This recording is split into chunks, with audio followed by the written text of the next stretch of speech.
आगामी निर्वाचनका लागि दलहरूले धमाधम उम्मेद्वार सिफारिश गर्दै विवादास्पद व्यक्तिलाई समेत उम्मेद्वार बनाउन खोजेपछि दलहरूको लोकतान्त्रिक संस्कारमाथि प्रश्न चिन्ह खड़ा। नाबालिग बलात्कारको आरोप लागेका क्रिकेट खेलाड़ी सन्दीप लामिछानेद्वारा आफू निर्दोष भएको दावी। कानूनी उपचारका लागि सहयोग गर्न क्रिकेट संघलाई आग्रह। काठमाडौँ जिल्ला अदालतद्वारा पक्राउ पूर्जी जारी। 753 स्थानीय तहमध्ये बझाङको सयपाल गाउँपालिकामा अझै ब्याङ्किङ सेवा पुग्न सकेन। स्थानीयवासीलाई 4 दिनसम्म पैदल हिँडेर सदरमुकाम जानुपर्ने बाध्यता। युक्रेन र नेटो आबद्ध मुलुकहरूका लागि झण्डै 3 खर्ब 45 अर्ब रूपियाँको सहायता प्रदान गर्ने अमेरिकाको घोषणा। र 9 राष्ट्रिय खेलकुद अन्तर्गत पुरूष क्रिकेट शुरू। उद्घाटन खेलमा गैर अवश्य नेपालीको टोलीद्वारा सुदूरपश्चिम प्रदेश 12 रनले पराजित। नमस्कार, कान्तिपुर डायरीका साथमा साथी नवीन र म पार्वता। समाचार अब विस्तारमा। शुरूमा कान्तिपुर सविस्तार। कान्तिपुर सविस्तार। दलहरूले आसन्न प्रतिनिधि सभा र प्रदेशसभा निर्वाचनका लागि धमाधम उम्मेद्वार सिफारिश गरिरहेका छन्। उम्मेद्वार छनौटका लागि राजनैतिक दलले मापदण्ड पनि तयार गरेका छन्। तर उम्मेद्वार छनौटका लागि बनाइएका मापदण्डलाई मिचेर विभिन्न जिल्लामा पार्टीको तल्लो तहबाट विवादास्पद व्यक्ति सिफारिश भएपछि चर्को विरोध र आलोचना भइरहेका छन्।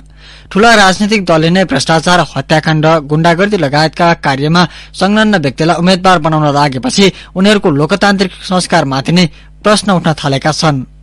प्राय सबै राजनैतिक दलले तयार पारेको उम्मेद्वारी छनौटको मापदण्डमा भनिएको छ उम्मेद्वार बन्न पार्टी र समाजमा लोकप्रिय, सक्रियता, सक्षमता, दक्षता, निष्पक्षता र विवादरहित उम्मेद्वारको पृष्ठभूमि रहेको हुनुपर्नेछ। तर आसन्न प्रतिनिधि सभा निर्वाचनका लागि हाल सिफारिश भएका केही व्यक्तिहरूको सूची हेर्दा दलका ती मापदण्ड कर्मकाण्डकै लागि तयार पारिए जस्तो देखिन्छ। कार्यान्वयनमा नल्याइए पनि दलले औपचारिकता पूरा गर्नकै लागि भए पनि उम्मेद्वार छनौटको योग्यता र मापदण्ड बनाउन भने छाडेका छैनन्। हत्याकाण्डदेखि भ्रष्टाचारका मुद्दा खेपिरहेका, जेल जीवन बिताइरहेका व्यक्ति उम्मेद्वारका लागि सिफारिश भएका छन्। विवादित छवि भएका मिलन गुरूङ गोर्खा क्षेत्र नम्बर 2 बाट प्रतिनिधि सभाको उम्मेद्वारका लागि सिफारिश भएका छन्। नेकपा एमालेको क्षेत्रीय समिति गोर्खाले उनको नाम सिफारिश गरेको हो। विवादित छवि भएका गुरूङमाथि गुण्डागर्दी गरेर अकुत धन आर्जन गरेको आरोप छ। जिल्लाका युवा जमातको इच्छा, आकांक्षा तथा पार्टीप्रति गुरूङले गरेको योगदानको आधारमा नै गुरूङलाई सिफारिश गरिएको नेकपा एमालेका गोर्खा सचिव काजीराम रोकाको जवाब छ। उनी भन्छन्, मिलन गुरूङको हकमा पूरा गर्नु पर्दा चाहिँ आम मतदाताहरू, क्षेत्र नम्बर 2 का मतदाताहरूको अहिलेको अपेक्षा, युवाको आकर्षण र उहाँले अलिकति परिवर्तनको हिसाबमा उहाँले जनता सामु गर्नुभएको योगदानको हिसाबले समग्रतामा यो सिफारिश आएको। नेकपा एमाले मात्र होइन, अन्य राजनीतिक दल, नेपाली कांग्रेस, माओवादी केन्द्र, नागरिक उन्मुक्ति पार्टी लगायतका ठूला तथा साना दल यसबाट अछुतो छैनन्। दलहरूले आफैले बनाएको मापदण्ड मिच्दै धमाधम उम्मेद्वार सिफारिश गरिरहेका छन्। टिकापुर हत्याकाण्डमा दोषी ठहर भई हाल जेल जीवन बिताइरहेका रेशम चौधरी बर्दिया क्षेत्र नम्बर 2 बाट प्रतिनिधि सभा सदस्य उम्मेद्वारमा सिफारिश भएका छन्। जेलमा रहेका निलम्बित सांसद चौधरीलाई नागरिक उन्मुक्ति पार्टीले सर्वसम्मत रूपमा उम्मेद्वार सिफारिश गरेको हो। 2072 भदौमा भएको टिकापुर हत्याकाण्डमा दोषी ठहर गर्दै अदालतले उनलाई कैद सजाय सुनाएको थियो। कांग्रेसका निलम्बित सांसद अफ्ताब आलम रौतहट क्षेत्र नम्बर 2 बाट पुनः सिफारिश भएका छन्। मान्छेले जिउँदै जलाएको आरोप लागेका उनी हाल थुनामा छन्। आपराधिक क्रियाकलापमा संलग्न आरोपित आलमलाई मात्र होइन, भ्रष्टाचार मुद्दा खेपिरहेका विजय कुमार गक्षधारलाई पनि उम्मेद्वार सिफारिश गरिएको छ। सुनसरी क्षेत्र नम्बर 3 को क्षेत्रीय कार्य समितिले सर्वसम्मत रूपमा गक्षधारको एकल नाम पार्टीको माथिल्लो निकायमा पठाएको हो। बालुवाटार स्थित ललिता निवासको जग्गा व्यक्तिको नाममा गरेको आरोपमा अख्तियार दुरूपयोग अनुसन्धान आयोगले गक्षधार विरूद्ध विशेष अदालतमा मुद्दा दायर गरेको थियो। 10 लाख धरोटीमा रिहा भए पनि उनीमाथि लागेको मुद्दाको किनारा भने अझै लाग्न सकेको छैन। विवादित पृष्ठभूमि भएका गक्षधारलाई उम्मेद्वारमा सिफारिश गर्नुको कारणबारे सुनसरी क्षेत्र नम्बर 3 का कांग्रेस क्षेत्रीय सभापति मेहेदी हुसैन भन्छन्, कसैले उजुरी हाल्न बित्तिकै त्यो दोषी हुँदैन नि। अब अरूले चाहिँ इच्छा गरेन अनि जबरजस्ती कसैको नाम पनि पठाउनु भएन। आसन्न प्रतिनिधि र प्रदेश सभा निर्वाचनका लागि प्रत्यक्ष र समानुपातिक तर्फ उम्मेद्वार बन्न चाहनेहरूको उम्मेद्वार सिफारिश करिब अन्तिम चरणमा पुगेको छ।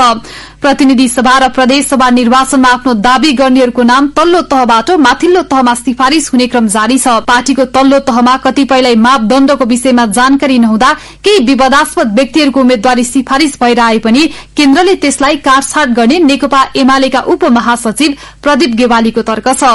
मुलुकको प्रचलित कानून र पार्टीको विधान अनुरूप उम्मेद्वार छनौट गरिने एमाले उपमहासचिव गेवालीको भनाइ छ। उनी भन्छन्, तल कतिपय ठाउँमा त्यो मापदण्डको बारेमा उहाँलाई जानकारी नभएको कारणले पनि हुन सक्ला। हामीले दुईटै कुरा, पार्टीको विधान अनुसार पनि सम्बन्धित व्यक्ति योग्य हुनुपर्छ र मुलुकको कानून अनुसार, प्रचलित कानून अनुसार पनि योग्य हुनुपर्छ। कानूनबाट कहिलेकाहीँ उन्मुक्ति पाएको भए पनि सार्वजनिक दृष्टिले जनताको नजरमा समेत सम्बन्धित व्यक्ति विवाद रहित हुनुपर्छ या विवादित हुनु हुँदैन। त्यो पाटोलाई हामीले अन्तिम निर्णय गर्ने बेलामा चाहिँ ध्यान दिन्छौँ। राजनीतिक दलप्रति वितृष्णा बढ्दै गएका बेला विवादास्पद व्यक्तिलाई चुनावमा उम्मेद्वार बनाउने तयारीले लोकतान्त्रिक परिपाटीमाथि समेत प्रश्न उठाउन थालेको छ।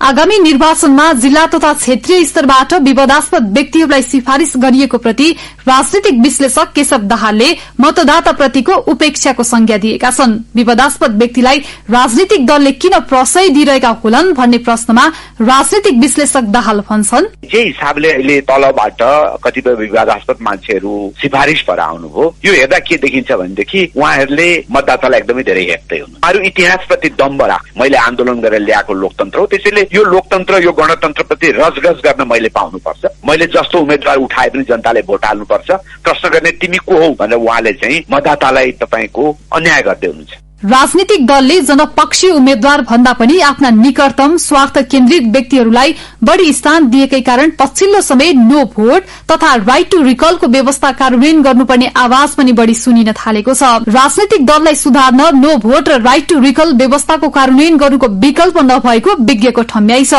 पूर्व प्रमुख निर्वाचन आयुक्त भोजराज पोखरेलले उम्मेद्वार छनौटको प्रणालीमाथि नै प्रश्न उठाएका छन्। उनी भन्छन्, हाम्रो उम्मेदवार छनौटको प्रणाली नै त्यति सहज र दलहरूलाई सहयोगी भएन जस्तो मलाई लागिरहेको छ। स्थानीय तहबाट त्यहाँका आकांक्षी जति सबैलाई चाहिँ सिफारिस गरेर पठाएको एउटा अवस्था छ। दोस्रो, जहाँ जसको चाहिँ पहुँचको छ उसले आफ्नो मात्रै नाउँ लगाएर अरूलाई चाहिँ छिर्न दिएका अवस्था पनि देखिन्छन्। केन्द्रबाट अब यिनै नाउँहरूबाट टिकट दिइन्छ दलहरूले, त्यसपछि के देख्नुहुन्छ भने दलहरूभित्र विग्रह आउँछ। निर्वाचन मार्फत आफ्नो प्रतिनिधि छनौट गर्न पाउनु लोकतन्त्रको सुन्दर पक्ष मानिन्छ, तर चुनावी मैदानमा भएका मध्ये उपयुक्त उम्मेद्वार छान्ने अवसर दिनुको साटो खराब र विवादास्पद पात्रलाई रोज्नुपर्ने बाध्यता सृजना गर्न खोजिँदैछ, जसबाट वर्षौंदेखि राजनीतिमा क्रियाशील निष्ठावान नेता कार्यकर्ताको राजनैतिक जीवनमा असर मात्र परेको छैन, दलहरूको लोकतान्त्रिक संस्कारमाथि समेत प्रश्न उठाएको छ। रेडियो कान्तिपुरका लागि तुलसी अर्याल। कान्तिपुर सविस्तार।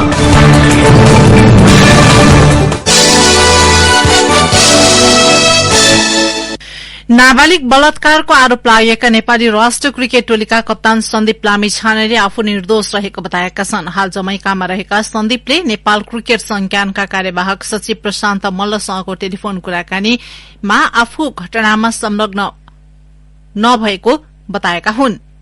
त्यसबारे जानकारी दिँदै सचिव मल्लले भने, तिम्रो विरुद्ध चाहिँ एउटा युवतीले रेप केसमा चाहिँ जाहेरी दिएको छ, तिमीलाई थाहा छ भन्दा मैले थाहा पाएको छु भन्ने किसिमको कुरा गर्यो। अनि के हो त तिम्रो भनाइ यसमा भन्दा होइन मेरो त्यस्तो केही पनि इन्भल्भमेन्ट होइन भन्ने किसिमको उसले कुरा गर्यो।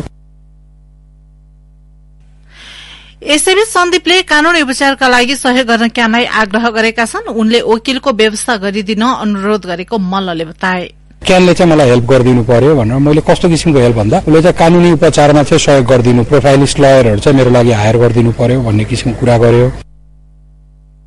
मल्लका अनुसार सन्दीप विरूद्ध लागेको आरोपप्रति अन्तर्राष्ट्रिय क्रिकेट काउन्सिल आईसीसीले समेत चासो राखेको छ। यसैबीच जिल्ला अदालत काठमाडौँले बलात्कार आरोपित लामिछाने विरूद्ध पक्राउ पूर्जी जारी गरेको छ। काठमाडौँ उपत्यका प्रहरी कार्यालयका प्रमुख एआईजी रविन्द्र बहादुर धानुकले लामिछानेलाई पक्राउ गरी अनुसन्धानका लागि अनुमति प्राप्त भएको जानकारी दिनुभयो। पक्राउ पूर्जी ल्याएपछि प्रहरीले क्यान मार्फत लामिछानेलाई फिर्ता गर्न औपचारिक आग्रह गर्ने तयारी गरेको छ। कान्तिपुर डायरीमा अब ब्रेकको पालो।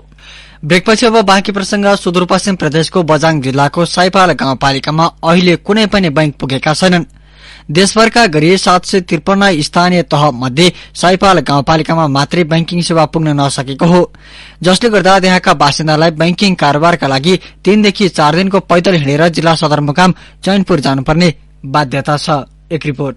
स्थानीयवासीका अनुसार साइपालमा एभरेस्ट बैंकले केही समय अघि शाखा खोल्ने जिम्मा पाएको थियो, तर बैंकले सड़क, विद्युत, इन्टरनेट र टेलिफोनको समस्या देखाउँदै शाखा खोल्न सकेन। बैंकको शाखा खोल्न नसक्नुको कारण बारे गाउँपालिका अध्यक्ष मानवीर बोहराले भने, रोड्नु हुन्जेल अलि जंगलको बाटो अलि टाढा भए हुनाले फेरि हाम्रोतिर संचार टावरको ठिकसता छैन क्या, कहिले आउने कहिले जाने, त्यसो भएको कारणले पनि हामी यो वञ्चित हुँदाखेरि उनीहरूले अलि मन माने। राष्ट्र बैंकका अनुसार 2079 असार मसान्तसम्म 753 स्थानीय तह मध्ये 752 मा वाणिज्य बैंकको शाखा विस्तार भएको छ। जिम्मा पाएको बैंकले समयमै शाखा नखोल्दा त्यहाँका बासिन्दालाई सासानो रकम जम्मा गर्न होस् वा निकाल्न सदरमुकाम चैनपुर जानुपर्ने बाध्यताले छाडेको छैन। गाउँपालिकामा कार्यरत स्वयंसेविका सुनिता बोहरा भन्छिन्, कारोबारमा हामीले फेरि सदरमुकाम नै पुग्नु पर्छ। बर्खाको टाइममा पालिकादेखि हामीले चैनपुर पुग्न कम्तीमा पनि 3 दिन लाग्छन्। अब हिँडेर आउनु पर्छ, कहीँ बाटो भत्किँदा, पहिरो जाँदा, पुल भनेको समयमा बर्खाको टाइममा पुल हुँदैनन्। फेरि उहाँबाट 4 दिनमा पनि कहिलेकाहीँ पुग्नु पर्ने अवस्था हुन्छ। सानो आर्थिक कारोबारको लागि पनि अनिवार्य रूपमा चैनपुरमा पुग्नै पर्छ। साइपाल गाउँपालिकामा 450 घरधुरी संख्या छ। त्यहाँका 3000 जनसंख्या बैंकको पहुँचबाट वञ्चित छन्। वृद्धहरूको भत्ता भने गाउँपालिकाका सचिव मार्फत रकम निकालेर प्रत्येकको घर घरमा पुर्याउँदै आएको छ। स्थानीय तहको निर्वाचनपछि निर्वाचित भएका जनप्रतिनिधिले गाउँपालिकामा बैंक विस्तार गर्न पहल गरिरहेको बताएका छन्। गाउँपालिका अध्यक्ष बोहराले भने, केन्द्रीय विभागमा पनि हामीले निवेदन दियौं, हामीलाई बैंकको हुनुपर्छ भन्ने हामीले त्यो पहल त गरिरहेको थियौं। राज्यले लगाएको छ, त्यसलाई बुझ्दाखेरि अलि चुनौती छ, अब केही दिनपछि हुन्छ भन्ने कुरो गर्यो उनले। राष्ट्र बैंकको 2079 असार मसान्तको तथ्याङ्क अनुसार बैंक तथा वित्तीय संस्थाहरूको शाखा संख्या 2078 असार मसान्तसम्म 10,683 रहेकोमा 2079 असार मसान्तमा 11,528 पुगेको छ। साइपाल गाउँपालिकामा शाखा पुर्याउनका लागि कस्तो पहल भइरहेको छ त? बैंकका सूचना अधिकारी नारायण प्रसाद पोखरेलले भने, इन्फ्रास्ट्रक्चरको कमीका कारणले त्यहाँ शाखा खोल्न नसकेको स्थिति हो। यद्यपि त्यहाँको स्थानीय सरकारको खाता सञ्चालनको लागि नजिकको पालिकामा रहेको वाणिज्य बैंकको शाखाबाट उहाँहरूले कारोबार सञ्चालन गरि नै राख्नु भएको छ र त्यहाँ सहजता हुन साथै एभरेस्ट बैंकले कमिटमेन्ट अनुसार त्यहाँ बैंकको ब्रान्च खोलेर बैंकिङ सुविधा उपलब्ध गराउन। बैंकिङ सुविधाको पर्खाइमा रहेका साइपालवासीमा छिट्टै बैंकको शाखा खुलेको हेर्ने चाहना कहिले पूरा हुने हो, त्यसको टुङ्गो छैन। बरु सामान्य कारोबारका लागि घण्टौं हिँड्नुपर्ने उनीहरूको बाध्यताले भने निरन्तरता पाइरहेको छ। रेडियो कान्तिपुरका लागि सरिता थारू।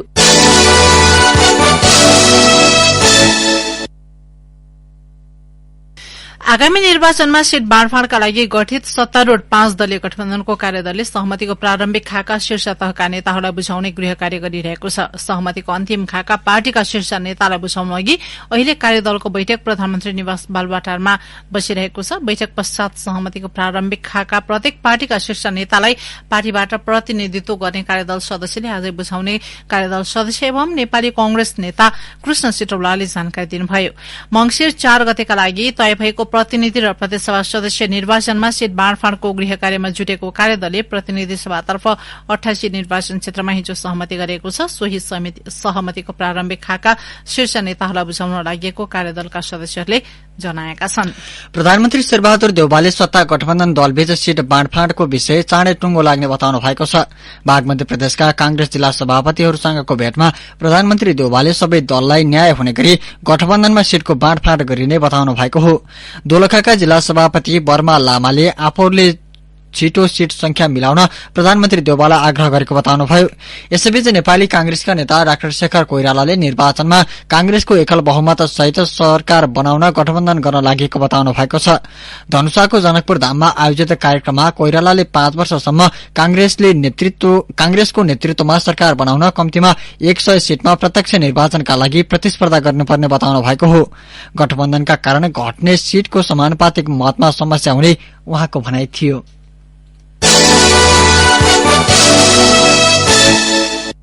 कक्षा 12 को नतिजा सार्वजनिक भएपछि सिकाइ पद्धति र परीक्षा प्रणालीमा सुधार गर्नुपर्नेमा सरकारवालाहरूले जोड़ दिएका छन्। काठमाडौँमा निजी तथा आवासीय विद्यालय प्याप्सनले आयोजना गरेको कार्यक्रमलाई कार्यक्रममा बोल्दै उनीहरूले सिकाइ गतिविधि उपलब्धिमूलक हुन नसकेको टिप्पणी गरेका छन्।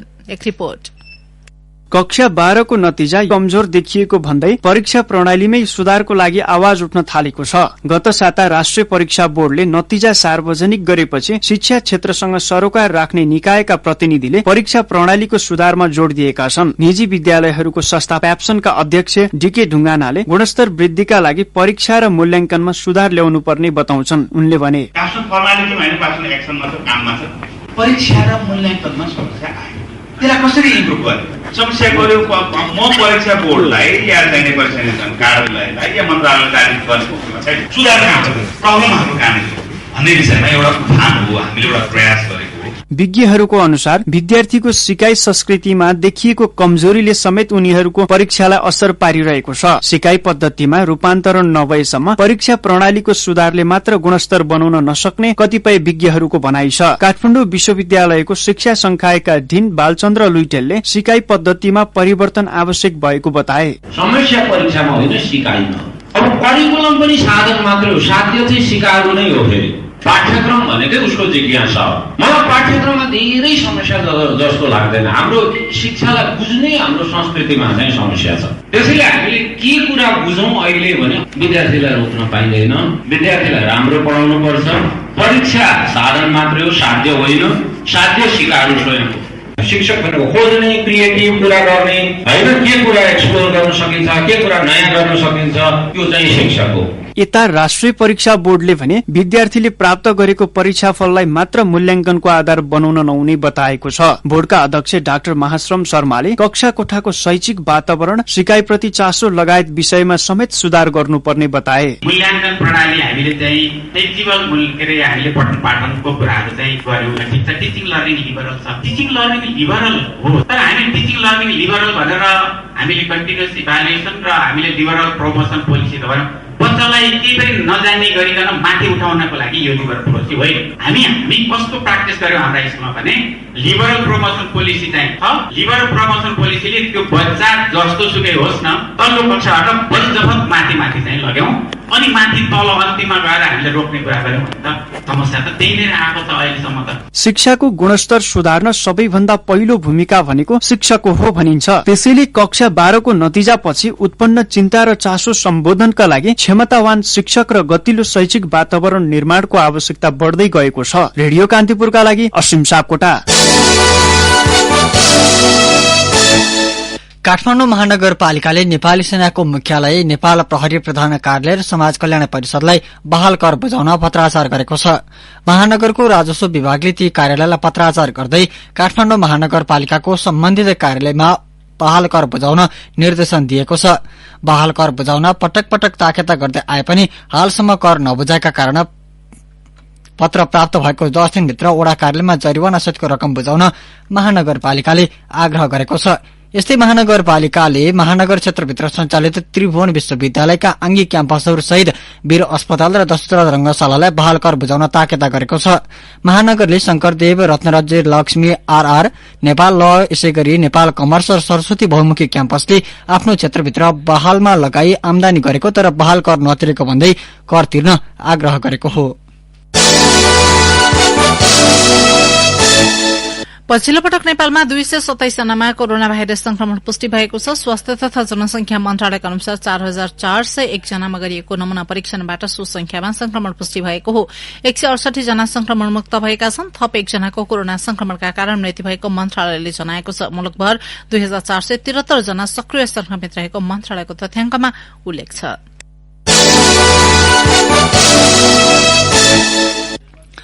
कान्तिपुर डायरीमा अब बर्दिया डायरीको पालो।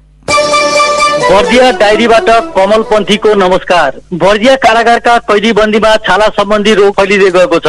गर्मीसँगै वर्षाका कारण कारागारमा रहेको करिब 50% कैदीबन्दीमा यो रोग देखिएको कारागार प्रमुख विजय मल्लले जानकारी दिनुभयो। 125 जनाको क्षमता भएको कारागारमा हाल 433 कैदीबन्दी छन्। गर्मीमा कोचाकोच भएर सुत्नुपर्ने बाध्यताका कारण कारागारभित्र छाला रोगले 50% भन्दा बढी कैदी छाला सम्बन्धी रोगबाट प्रभावित भएका छन्। गत शैक्षिक सत्रमा बगलामुखी राधाकृष्ण थारू माध्यमिक विद्यालयको एसई नतिजा जिल्लामै प्रथम भएको थियो। जिल्लामा शिक्षा क्षेत्रमा नाम कमाएको यो विद्यालय 2078 को एसई नतिजा भने निकै खस्कियो। जिल्लामा रहेको 84 माविको एसई नतिजा गुलेरियामा सबैभन्दा कमजोर छ। बगलामुखी मावि 28औं स्थानमा पुगेको छ। नेपाल राष्ट्रिय माध्यमिक विद्यालय प्रयागपुर गुलेरियाको नतिजा 83औं स्थानमा आएको छ। मानिसलाई आक्रमण गरेपछि नियन्त्रणमा लिएको बाँके र वर्गीय राष्ट्रिय निकुञ्जका बाघलाई राख्ने खोर अभाव भएको छ। समातिएका बाघलाई राख्ने खोरको अभावपछि कहाँ पठाउने भन्ने समस्या भएको छ। हाल बर्दिया निकुञ्जको मुख्यालय ठाकुरद्वारामा 1 र 2वटा बाघ ब्रह्मपुर स्थित उद्धार केन्द्रमा राखिएको छ। बाँके निकुञ्जमा एउटा खोर भए पनि बर्दियाबाट पठाइएको बाघलाई राखिएको छ। बर्दियामा रहेको 3 खोर भरिएपछि बाघ व्यवस्थापन गर्न निकुञ्जलाई चुनौती थपिएको निकुञ्जका सहायक संरक्षण अधिकृत मुकुन्द सञ्जेलले बताउनुभयो। हवस् त बर्दिया डायरी आजलाई यति नै। कमलपन्थी बिदा हुन्छु, नमस्कार। जिल्ला डायरी पछि कान्तिपुर डायरीमा पुनः ब्रेकको पालो। आर्थिक प्रसंग निजी क्षेत्रको प्रतिनिधिमूलक संस्था उद्योग परिसंघको आयोजनामा पूर्वाधार सम्मेलन शुरू भएको छ। आर्थिक वृद्धिका लागि पूर्वाधार नारा सहित शुरू भएको 2 दिने सम्मेलनमा 11वटा सत्रमा सहभागीले विभिन्न विषयमा बहस गर्ने भएका छन्। कार्यक्रमको पहिलो दिन आज कोविड पछिको पूर्वाधारको अवस्था, आर्थिक वृद्धिका लागि क्षेत्रीय सम्बन्ध, डिजिटल पूर्वाधार तथा प्रविधिको पहुँच लगायतका सत्रमा कार्यपत्र प्रस्तुति सहित सरकारवालासँग अन्तर्क्रिया गरिएको परिसंघले जनाएको छ। यस्तै भोलि व्यापार प्रवर्धन, उत्पादित वस्तुको बजार लगायतका विविध सत्रमा अन्तर्क्रिया हुने जनाइएको छ। कर्णाली प्रदेश सरकारले 5 वर्षमा सवारी साधनमा झण्डै 50 करोड़ रूपियाँ खर्च गरेको छ। प्रदेश सरकारले सवारी साधनका लागि आर्थिक वर्ष 2074-75 देखि आर्थिक वर्ष 2078-79 सम्म 47 करोड़ 24 लाख 9,528 रूपियाँ खर्च गरेको हो। प्रदेश सरकारले 2074 माघदेखि 2079 असारसम्म सबैभन्दा बढ़ी इन्धनमा र सवारी साधन मर्मत सम्भारमा खर्च गरेको छ।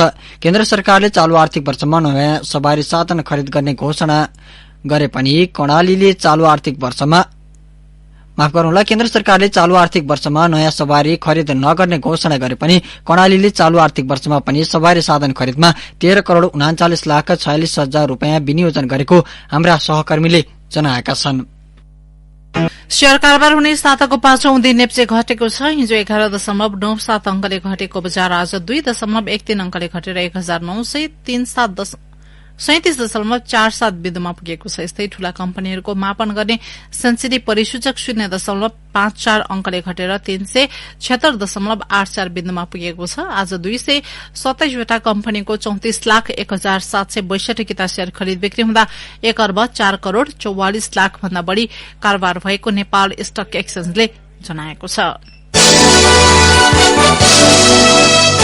अब अन्तर्राष्ट्रिय प्रसंग। संयुक्त राज्य अमेरिकाले युक्रेन र नेटो आबद्ध मुलुकहरूको सहयोगका लागि झण्डै 3 खर्ब 45 अर्ब रूपियाँको नयाँ सहायता स्वीकृत गरेको छ, जसमा युक्रेनका लागि 86 अर्ब रूपियाँ बराबरका हतियारहरू सहयोगका लागि स्वीकृत भएको अन्तर्राष्ट्रिय संचार माध्यमले जनाएका छन्।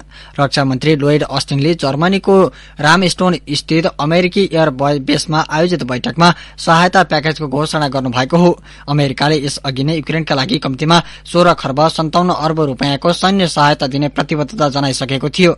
भविष्यमा रूसी आक्रमणको जोखिममा रहेका नेटो सदस्यहरू र गैर सदस्य सहित युक्रेन र यसका 18 छिमेकीहरूको सुरक्षालाई बलियो बनाउन लगानीको रूपमा दीर्घकालीन सहायता दिन लागि बताइएको छ। अब एउटा खेल प्रसंग। 9औं राष्ट्रिय खेलकुद अन्तर्गत पुरूष क्रिकेटको उद्घाटन खेलमा गएर अवश्य नेपालीको टोली एनआरएनएले विजयी शुरूआत गरेको छ। कीर्तिपुर स्थित त्रिवेणी क्रिकेट मैदानमा टस जितेर ब्याटिङ गरेको एनआरएनएले सुदूरपश्चिम प्रदेशलाई 12 रनले पराजित गर्यो। वर्षाका कारण 6 ओभरमा छुट्याएको खेलमा एनआरएनएले निर्धारित ओभरमा 4 विकेट गुमाउँदै 74 रन बनायो। एनआरएनएका सागर पुण्य सर्वाधिक 46 रन जोडे। यस्तै कप्तान सुनाम गौतमले 24 रनको योगदान गरे। जवाफी ब्याटिङ गरेको सुदूर निर्धारित ओभरमा 6 विकेट गुमाउँदै 62 रनमा समेटियो। यस्तै त्रिवेणी मैदानमै हुने भनिएको बागमती प्रदेश र प्रदेश 1 बीचको खेल वर्षाका कारण रद्द भएको छ। ओसिरो पिचका कारण मूलपानी क्रिकेट मैदानमा तय गरिएको दुवै खेल रद्द भएका हुन्। मधेस प्रदेश र गण्डकी प्रदेश तथा लुम्बिनी प्रदेश र कर्णाली प्रदेश बीचको खेल टस समेत नभई रद्द भएको हो।